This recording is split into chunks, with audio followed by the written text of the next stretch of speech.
Olha quem está conosco aqui é o professor Marcelo. Professor Marcelo, ele que leciona no segmento de História e tem um vasto conhecimento e está aqui conosco. Bom dia, professor, seja bem-vindo. Bom dia a todos, Edinaldo, Anderson, querido ouvinte. É uma satisfação receber o senhor aqui para falar deste tema tão discutido nas últimas horas, né? Louvo as boas-vindas a ele. Marcelo Freire, bom dia, muito obrigado pela presença, obrigado também por atender o nosso convite. Sem Muito dúvida. importante a gente falar da questão do Enem, que aconteceu no final de semana. Muito legal. Agora ele tem conhecimento, tá, Anderson? Sem dúvida alguma. Conversava com ele ali, ele é um crânio. Parabéns. Pro professor Marcelo Freire não é à toa que está em um dos maiores colégios aqui da cidade, que é o Colégio Alternativo. Inclusive, quero agradecer a direção por ter disponibilizado o professor, que já precisa correr para lá para poder atender os nossos alunos. Professor, agora não poderíamos esperar outra coisa do Enem, um tema bastante amplo, né? Um tema que abre uma discussão bastante grande entre professores, entre alunos. Como que o senhor caracterizou o tema deste ano? Olha, eu acredito assim, esse tema é uma abordagem totalmente importante, é muito esperado já há muito tempo, porque valorização dos povos da herança africana no Brasil é algo que nós temos que trabalhar não só no Enem, são todos os dias. E é importante, professor Marcelo, que a gente fale para a comunidade que nos ouve agora, o que, quando se fala em herança, a gente se fala de um legado, de algo deixado, de algo que precisa ser mantido culturalmente, precisa ser respeitado. Qual que é a relação África e Brasil, para quem não sabe? Então, a questão nossa hoje, que essa relação que nós temos, ela vem a partir do processo de escravidão, desde lá da colônia. Então, essa inserção África-Brasil, historicamente, os modais dela foram de muito sofrimento, através dos navios negreiros, do tráfico negreiro, milhões, mais de 2 milhões de escravos vindo para cá da costa africana no Brasil. Então, assim, o nosso início é um início no sentido caótico pelas plantations de antigamente, através do processo de escravidão. Agora, o que, que ocorre? Hoje, a nossa população, se nós pegarmos a população preta e parda, a mais da metade da população brasileira, em torno de mais ou menos uns 55, 60% da nossa população, ela tem ativamente, em primeira mão, a matriz africana como base da nossa cultura. Sem contar a cultura presente no nosso dia a dia, na nossa gastronomia, na nossa linguagem, em todos os sentidos. Então, assim, acredito que esse tema já deveria ter caído muito tempo, entendeu? E que bom, caiu agora. E não só trabalhado no Enem, mas isso é algo, acho que o brasileiro, o cidadão, ele tem que vivenciar todo dia. Porque quando nós nos deparamos com uma série de problemas sociais, uma série de problemas de falta de oportunidade, falta de coerência, violência, e ainda a matriz disso é questão de, por exemplo, racismo, ou questão, mas é afro. Gente, assim, Brasil é Brasil. O Brasil ele não é composto por uma etnia, um povo. O Brasil ele é um mosaico de vários povos, desde o europeu, o africano, o originário, todo mundo.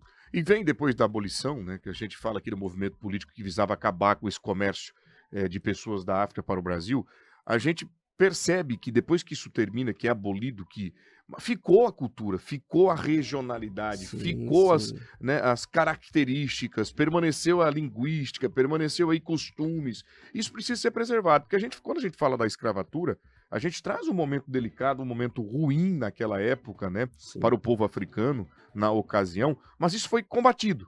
E sim. permaneceu muitos deles aqui no Brasil, outros já com famílias estabelecidas aqui no Brasil. E quando a gente fala da herança, né, é essa herança de desbravar boa parte do nosso país. E quando a gente traz um tema tão amplo como esse, eu pergunto para o senhor, como um aluno que sai agora do ensino médio, que passou por vocês, né, que passou por todo este crivo, né, e também esse treinamento, que com certeza absoluta foi um dos melhores, como que esse aluno discorre? Vocês prepararam eles para isso? Os professores pensavam justamente que poderia aparecer esse tema na redação do Enem? Porque, gente, é muito imprevisível, né? É muito imprevisível. E aí a gente traz uma proposta completamente histórica. E como foi preparado isso? Então, a redação do Enem, no colégio, ensino nossos preparatórios, a gente já sempre tem uma noção. Por exemplo, a maior parte das redações, elas caem dentro das ciências humanas, que no caso compete a minha área, professores de sociologia, geografia, enfim. Os professores de redação, eles articulam muito bem isso. Então, assim, o nosso aluno, esse tema em específico, para nós foi muito tranquilo. Por quê? porque eles já vêm sendo orientados quanto à questão em história, por exemplo, dentro das matérias, dos conteúdos abordados, matriz africana, cultura afro, originária, enfim, imigrantes, isso já é trabalhado com eles, né, nos anos de escola, fora as aulas de preparatório.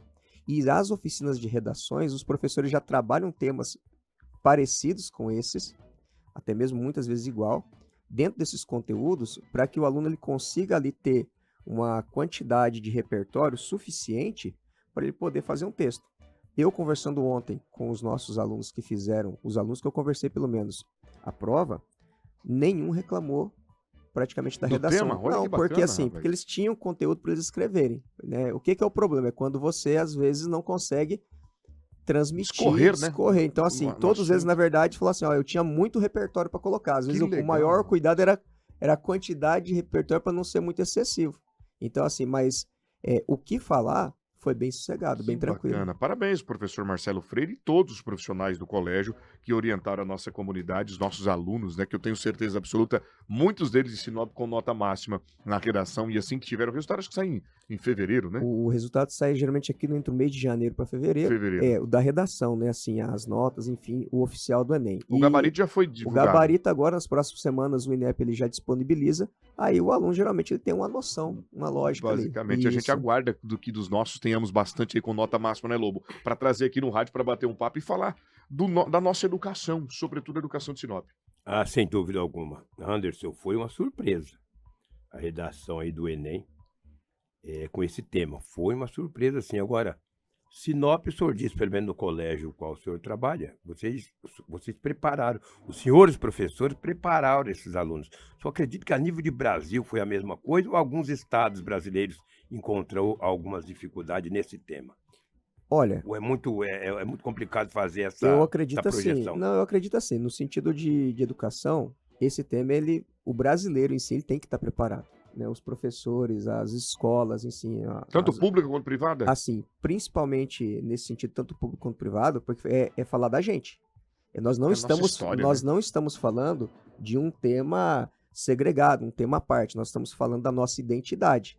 Então, assim, se nós nos conhecemos e reconhecemos como brasileiro, é identidade, é falar da gente. Então, assim, é a raiz da coisa, né? Então, assim, eu acredito que as escolas, sim, estão bem preparadas. Eu acredito que o índice de notas de redação boas vai ter muito. Agora, quanto à questão todos, às vezes é muito abrangente. Nós temos a questão da educação pública, privada, enfim, isso tem uma oscilação de um estado para o outro. Mas, num contexto geral, eu acredito que, assim, o resultado será muito bom. Anderson, eu vejo aí esse racismo, que é uma coisa, nossa, sem palavras, né, cara? É crime. É crime. É uma coisa muito pequena, muito minúscula. E eu vejo hoje aí, cara, essa questão do racismo, é a cor da pele, é não sei o quê. Agora ele falou a questão de igualdade. Sabe? Isso aí tem, mas no Brasil. Não vai pensar você que não tem, que tem, a gente sabe disso. Você acha que foi uma surpresa para você, Anderson? Você também é um professor, cara. Um jornalista formado. Foi uma surpresa esse tema ter caído? Você imaginou nisso? Eu Ele acho que- disse aqui que não. Eu confesso que não imaginei que viria um tema desse, até porque este assunto, conforme disse o próprio professor, né, ele já é discutido há muito tempo, que é falar sobre a nossa história, sobre como surgiu a abolição da escravatura de 1888, lá no século XVIII. Isso é assunto que a história ela traz para o aluno do ensino fundamental, já de início, e já trazendo aí para o ensino médio uma abordagem mais minuciosa sobre o tema. Se eu estiver enganado, o professor me corrige, que é mais técnico. Então, eu confesso que me surpreendi. Claro que o Enem ele é imprevisível, né? Sim. E a gente sabe que viria um tema aí que poderia, sobretudo, trazer uma ampla discussão. Mas como disse o professor, quando ele traz este assunto à tona, é uma maneira de discutirmos mais amplamente o que mudou da época para hoje. O que os alunos têm absorvido, né, na escola. Qual que é o conteúdo passado hoje? Professor, existe uma evolução no conteúdo que é disponibilizado para vocês via o Instituto de Educação, ou o Ministério da Educação, ou o planejamento pedagógico? Existe uma mudança na leitura e, sobretudo, como exibir isso para o aluno moderno, né? Existe isso? Sim. Bem, primeiro quanto à questão de conteúdo, né, nesse sentido, nós somos privilegiados porque o nosso material é da Ângulo, né? Então, assim, ele é um dos melhores materiais hoje a nível de América. O sistema O dos sistema- melhores do mundo. Então, assim, um dos melhores do mundo. Então, assim, ela já tem essa preocupação de ser muito atualizada. O nosso material, ele se atualiza praticamente todos os anos. Se você pegar, por exemplo, assim, um recorte mais fácil, política atual brasileira. Coisas que acontecem nesse ano, o ano que vem, ele já está dentro do material, entendeu? Na própria história. Então, ele não trabalha só com a questão passado, no sentido do século XV, XVI, XVII, XVIII, XX.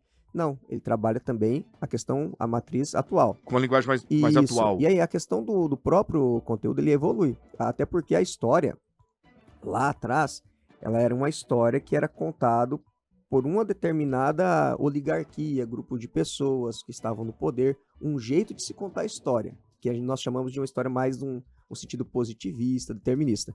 Agora, a própria história ela foi vindo com uma nova escola, com uma nova ideia, mais crítica, mais dialética, que também foi se transformando. Para ficar Então, mais assim, fácil de ser absorvida também. Né? então assim, hoje que se conta a história que é ensinada, ela vai contar desde os grandes feitos heróicos do passado, que é importante, mas também ela vai contar a história daqueles que foram a minoria em determinado momento. Daí, no caso, aí entra a questão africana. Tipo, por exemplo, falar desse tema há 20, 30 anos atrás, 40 anos atrás, talvez não fosse tão abrangente como nós estamos falando hoje isso, porque a ideia, o pensamento, ele também evoluiu. O que o aluno de hoje sabe sobre isso e como ele discorre sobre este tema, né? Porque é o seguinte, o senhor disse há pouco que os seus conteúdos, os conteúdos da escola hoje, ela é atualizada com frequência. Mas uma observação sua é importante, Lobi, respondendo a sua pergunta aqui agora. A pessoa de 40 anos atrás, ela tem um ponto de vista sobre a herança africana. E esta herança, não se fala em herança, a gente fala em passado.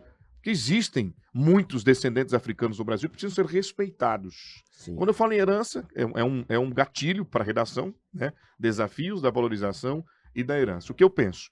Quando a gente fala em herança, parece que eu estou deixando tudo no passado.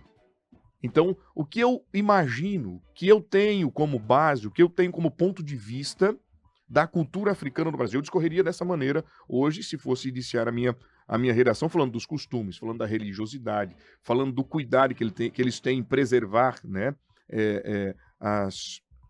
os ritos deles, né, aqui no Brasil, que já está inserido e pode se tornar, e pode se dizer brasileiro. Sim. Brasileiro, que apesar da descendência africana, eu desenvolvi isso no Brasil, eu tenho uma história no Brasil, eu tenho uma responsabilidade pela construção brasileira e, por que não, abraçar este africano como brasileiro? Que eu acho que isso é valorizar a herança A africana. maior parte da nossa população hoje, se falha a memória, nós temos em torno de 50%, 55% da população nossa, ela é composta por pretos e pardos. Então, assim, É descendente. não é falar tipo, de um povo específico, é falar realmente da nossa gente. Da né? massa. Da né? massa, Da isso, massa. com certeza. Professor, obrigado pela sua participação aqui. Foi muito importante falar com um técnico sobre o assunto e falar de história. Eu absolutamente me emociono, porque o Brasil é um país cheio de histórias e a gente constrói uma a cada dia. Isso que estamos fazendo aqui agora é uma história. Com certeza. Isso será lembrado por alguém em algum momento. Isso será fixado nas redes sociais que antigamente não existiam, eram apenas livros. Isso mesmo. Então, cada um de nós constrói todo santo dia. Inclusive, tem uma própria música que diz isso, né? E a gente agradece o senhor pela participação. Te desejo aí uma ótima semana. Muito obrigado pelo convite. Um abraço a todos vocês, ouvintes. E quando precisar, estamos aqui.